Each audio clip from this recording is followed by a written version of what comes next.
नमस्कार, आप देख रहे हैं जवाब तो देना पड़ेगा और आपके साथ में विजेंद्र सोलंकी। मरुधरा, जहां गर्मी में तापमान 38 डिग्री से ज्यादा पहुंच जाता है, रेगिस्तान आग उगलता है और शहर तपने लगते हैं। ऐसे में जब जब नौतपा शुरू होता है, लोगों की टेंशन बढ़ जाती है, क्योंकि नौतपा यानी कि वो 9 दिन जब धरती सूर्य के सबसे नजदीक होती है और सूर्य की किरणें सीधे धरती को झुलसाती है। ऐसे में हम आपको बताएंगे कि नौतपा में कैसे अपना और अपने परिवार का ख्याल रखें, राशियों पर इसका क्या असर होगा, आने वाले मौसम में इसका क्या प्रभाव पड़ेगा और नौतपा क्या 9 दिन का ही रहेगा या फिर बीते साल की तरह 5 दिन में खत्म हो जाएगा। साथ ही क्या वेस्टर्न डिस्टर्बेंस और प्री मानसून की वजह से इस बार नौतपा का असर कम होगा, यानी आपको बताएंगे नौतपा मौसम की भविष्यवाणी।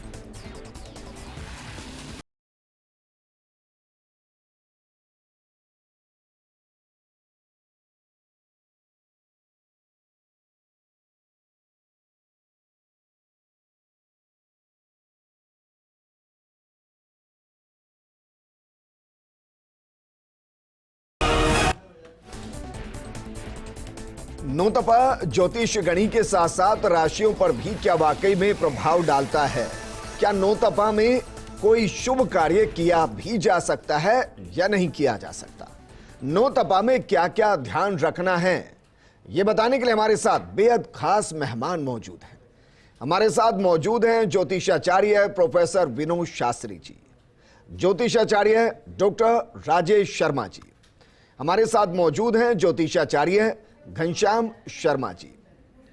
घनश्याम शर्मा जी, आपके साथ चर्चा को शुरू करना चाहूंगा। सर, सबसे पहले जानना चाहते हैं नौतपा आता क्यों है और किन प्रभावों के साथ आता है? नमस्कार। वक्रतुंड महाकाय सूर्यकोटि समप्रभ निर्विघ्नं कुरु मे देव सर्वकार्येषु सर्वदा। ग्रहाराज्यं प्रयच्छन्ति ग्रहाराज्यं हरन्ति च ग्रहेस्तु व्यापितं सर्वं त्रैलोक्यं सचराचरम्।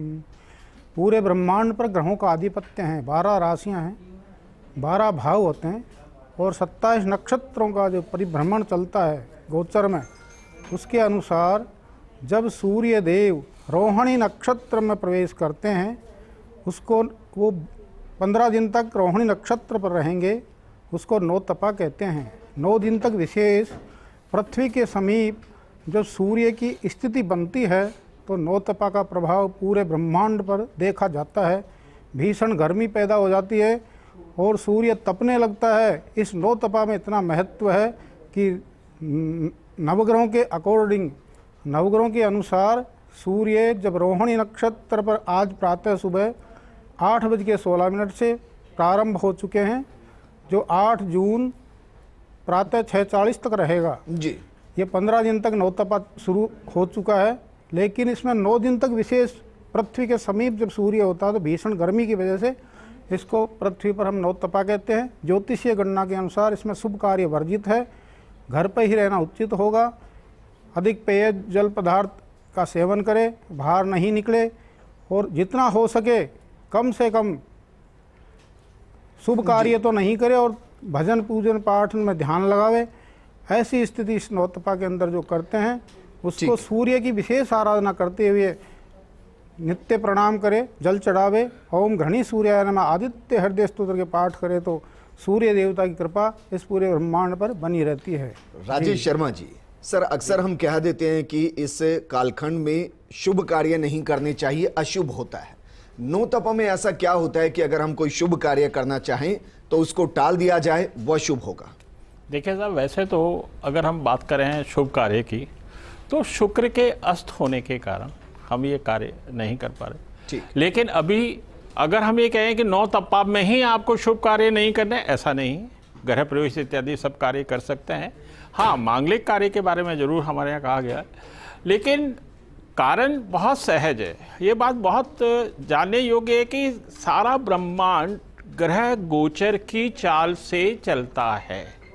जब सूर्य भगवान चंद्रमा की सबसे प्रिय पत्नी यानी रोहिणी नक्षत्र में प्रवेश करते हैं, उस टाइम सूर्य भगवान ग्रस्त होते हैं और उनके ग्रस्त होने के कारण हमने कहा पृथ्वी में दिखने वाले प्रथम देवता अगर किसी पीड़ा में ग्रस्त हैं तो हमें शुभ कार्य नहीं करने चाहिए, ऐसा शास्त्रों में उल्लेख मिलता है। लेकिन कदापि ये कहीं उल्लेख नहीं है कि हमें शुभ कार्य नहीं करने चाहिए। मैंने सिर्फ आपको एक कारण बताया है जिसके कारण नहीं करना। जी ठीक है सर। और अमूमन हम कहते हैं विनोद शास्त्री जी कि 9 तपा में जितनी ज्यादा गर्मी होगी आगे मानसून उतना बेहतर होगा, और अगर 9 तपा के अंदर बारिश हो गई तो फिर आगे मौसम कैसा रहेगा, इसको लेकर भी क्या कुछ जानकारी मिलती है?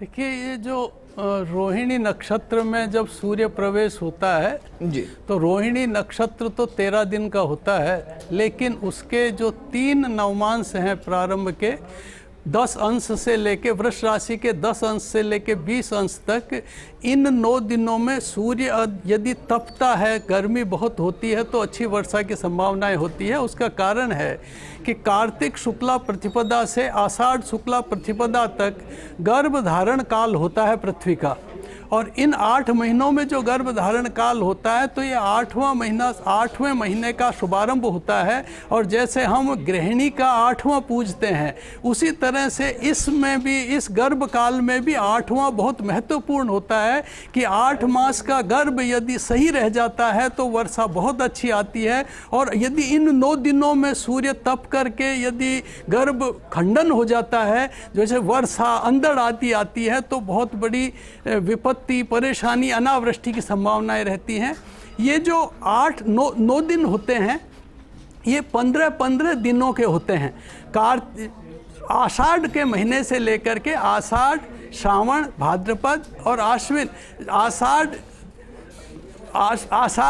से लेके आश्विन तक का जो 4 मास का चातुर्मास है, इसके ये 15-15 दिन तो 8 महीने होते हैं। और फिर कार्तिक का जो महीना है 15वां दिन, वो अंतिम दिन होता है। तो ये एक दिन में यदि बारिश आ जाती है, अंधड़ आता है, तो उसके आधार पर वो 15-15 दिनों को प्रभावित करता है। इसलिए इन 9 दिन यदि बहुत गर्मी होती है, क्यों कि पृथ्वी पर ऋताग्नि और सोमाग्नि, इन दोनों के द्वारा पर्जन्य बनते हैं, पर्जन्य बादलों को कहते हैं, और ये यज्ञ से संभव है, और ये यज्ञ कर्म से संभव है, और ये सब सूर्य की रश्मि से, सूर्य की तपन से होता है। तो इन 9 दिनों जब सूर्य तपता है, तो 9 दिनों के सूर्य तपने से ऋताग्नि और सोमाग्नि का सम्मिश्रण बहुत अच्छा होता है, जिसके कारण से बहुत अच्छी वर्षा की संभावनाएं होती है। इस बार ज्येष्ठ शुक्ला तृतीया को, जिस दिन ये नवतपा पूर्ण होगा, आर्द्रा नक्षत्र में चंद्रमा है, और आर्द्रा नक्षत्र में चंद्रमा हो और रोहिणी में जब सूर्य होता है, उस दिन यदि बारिश आ जाए तो गर्भपात कहलाता है। तो ऐसी स्थिति में फिर संवत में बहुत बड़ी बाधा होने की संभावनाएं रहती है। तो ये 9 दिन हैं, ये एक दिन देखने के होते हैं कि एक दिन का अध्ययन करके और फिर पूरे संवत का फलादेश दिया जा सकता है, और इसीलिए ये बहुत महत्वपूर्ण होता है नवतपा। घनश्याम शर्मा जी, तो अध्ययन तो किया गया होगा सर 9 दिनों को लेकर, भविष्यवाणी क्या कहती है? देखिए, 9 दिनों का जो भविष्यवाणी है, गोचरीय स्थिति को देखते हुए 3 ग्रह स्वग्रही हो रहे हैं। वैसे 22 जून 2022 को आर्द्रा नक्षत्र में सूर्य देवता प्रवेश करेंगे, तो इसमें 2 जुलाई तक भयंकर महावर्षा का योग बना हुआ है। 18 जून 2022 से 2 जुलाई 2022 तक विशेष महावर्षा का योग बना हुआ है। क्यों बना हुआ है? क्योंकि बुध और शुक्र एक राशि पर विराजमान है, और 3 ग्रह स्वग्रही और वक्री भी चल रहे हैं जी। इसलिए इन ग्रहों को देखते हुए वर्षा के अच्छे योग है। अच्छा, ये देश के अंदर या राजस्थान के अंदर सर? पूरे देश जो के आप योग अंदर, बता रहे हैं, पूरे देश के अंदर ही यह स्थिति बनेगी। राजस्थान में तो विशेष कृपा रहेगी सूर्य देव की, उनकी। बाकी पूरे देश में ये नौतपा का जो प्रभाव है, अगर नौतपा के अंदर हल्की फुल्की बारिश हो जाती है, तो ऐसा मानते हैं ज्योतिष शास्त्र में कि बारिश नौतपा में होने पर पूरा वर्ष खराब चले जाता है, बारिश अच्छी नहीं होती है। लेकिन इस वर्ष कुछ ग्रह स्थिति बहुत अच्छी होने से बारिश की संभावना अवश्य रहेगी नौतपा में, लेकिन फिर भी बारिश के योग, महायोग अच्छा माना गया है ज्योतिषीय गणना के अनुसार। जी। और राजस्थान में बरसात कैसी होगी? राजस्थान में कम नहीं होगी बरसात, मध्यम से उत्तम होगी। अर्थात राजस्थान में ज्योतिषीय गणना के अनुसार वर्षा बहुत अच्छी होती है। खंड वृष्टि अवश्य होगी, क्योंकि संवत्सर 2079 जो है नलनाम संवत्सर है। नलनाम संवत्सर का स्वामी शनि है। शनि वर्षा की कमी करता है, लेकिन जो रोहिणी नक्षत्र है और आद्रा नक्षत्र है, इनका स्वामी चंद्रमा है। इसलिए चंद्रबल की वजह से कुछ ग्रहों की स्थितियां बहुत अच्छी बनी हुई है, बुध शुक्र की, और शनि भी रेक्टोनेक्ट होके अच्छे ग्रहों के अनुसार गोचर भ्रमण करेंगे, इसलिए बारिश के अच्छे योग बनते हैं। ठीक है राजेश जी, क्योंकि जिस तरीके से विनोद शास्त्री जी ने समझाया, उसके बाद ये समझना तो मैं नहीं चाहूँगा आपसे कि किस तरीके से अगर बारिश हो जाएगी तो क्यों समस्याएं आती हैं। उन्होंने गर्भकाल से लेकर और आगे की सारी प्रोसेस को समझाया, लेकिन मैं आपसे जानना चाहूँ, क्योंकि इस वक्त वेस्टर्न डिस्टर्बेंस है, इस वक्त जो प्री मानसून है वो हिट कर रहा है और साथ में नौतपा है। अगर मानकर चलिए 9 दिन में से 3 या 4 दिन बरसात हो जाती है, अंधड़ तूफान आता है, तो क्या फिर हम ये कहें कि मानसून अच्छा नहीं रहने वाला है या उसका बहुत ज़्यादा असर नहीं पड़ेगा? देखिए, निश्चित रूप से आचार्य जी ने जो कहा है कि ये 9 दिन बहुत महत्वपूर्ण है, और वास्तव में रोहिणी नक्षत्र में अगर सूर्य प्रवेश कर रखे हैं, जो आज 3 बजे उन्होंने प्रवेश किया है, 3 बजे के बाद से 8 जून तक 14 दिन तक ही रहेंगे और सुबह 12 बजे तक।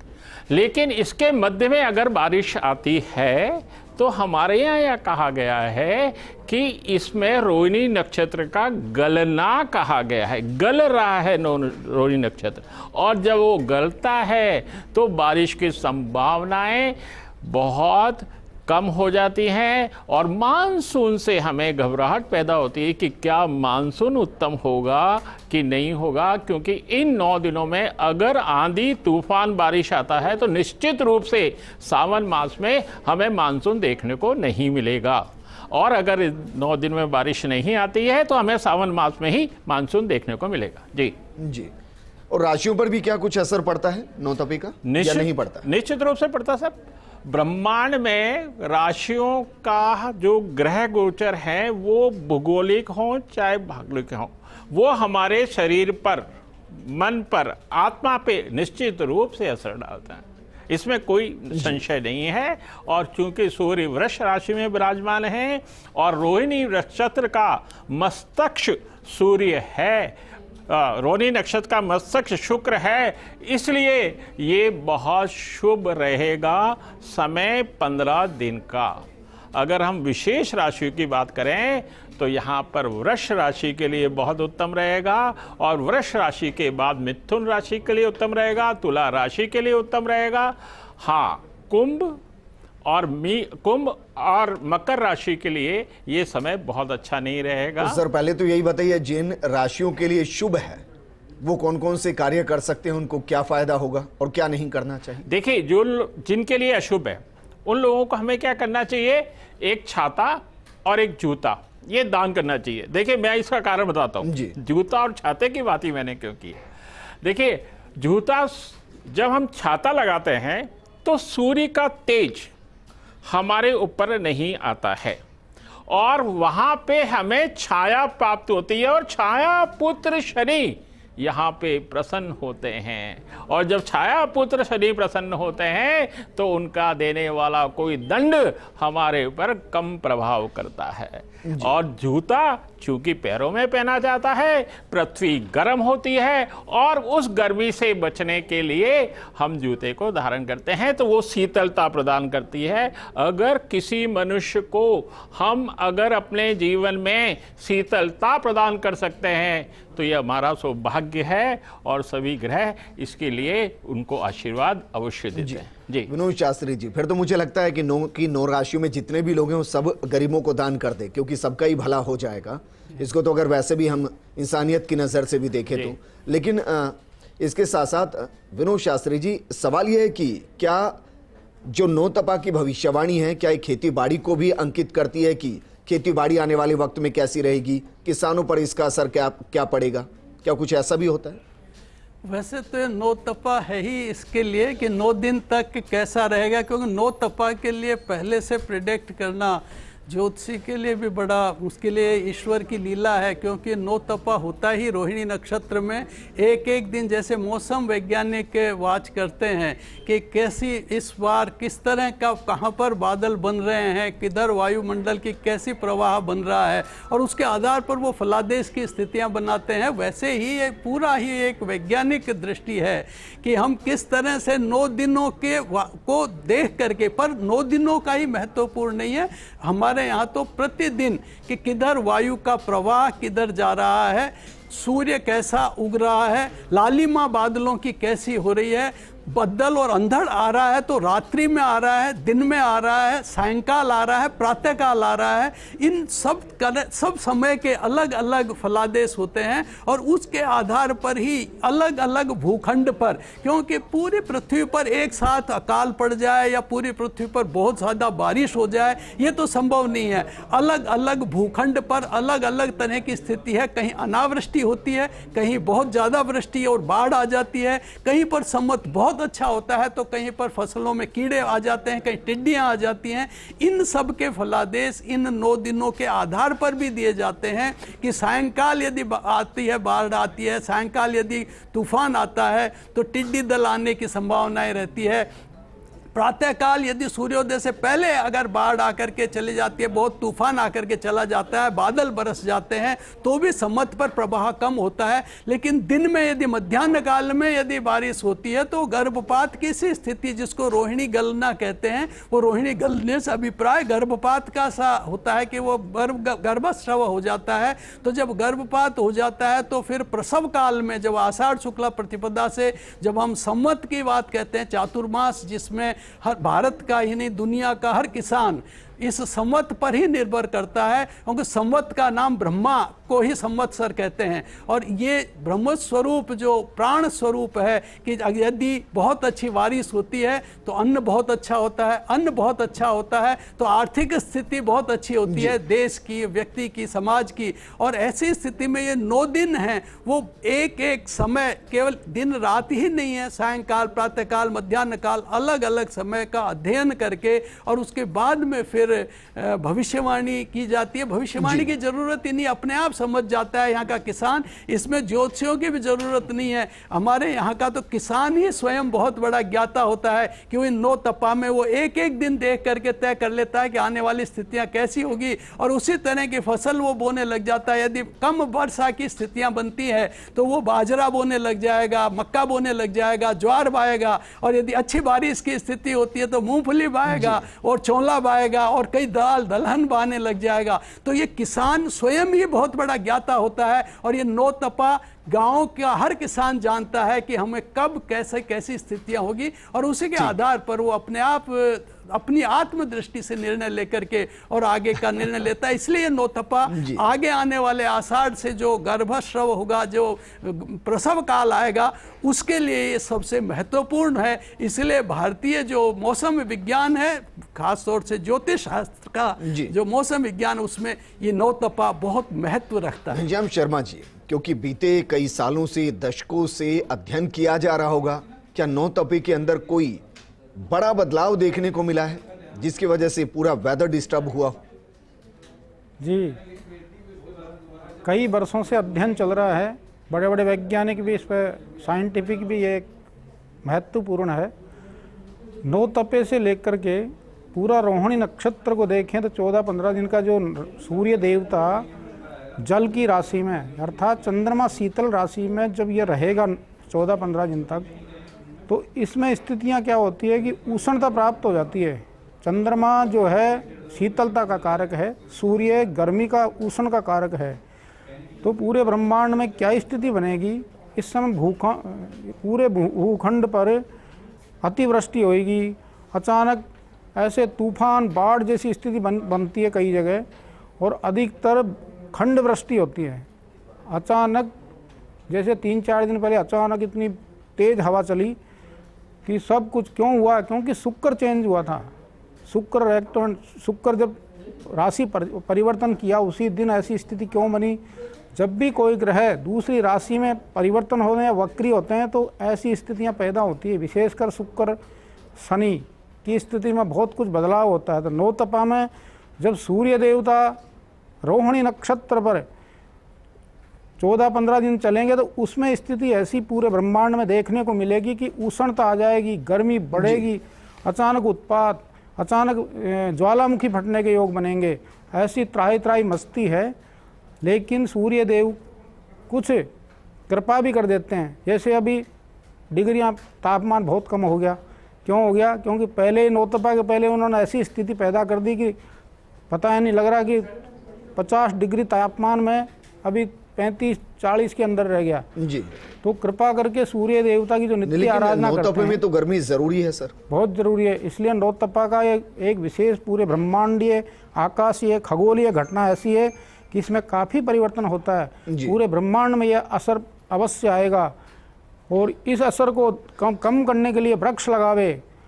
एक बात और बताऊं, संवत्सर का जो वासा है वो रोहिणी के तट पर है। रोहिणी इसका वासा संवत्सर का सागर के तट पर है और सागर किसके? माली के घर पर इसका वास है। इसलिए अगर वर्षा की बात करें तो अति उत्तम वर्षा का योग दिया गया है।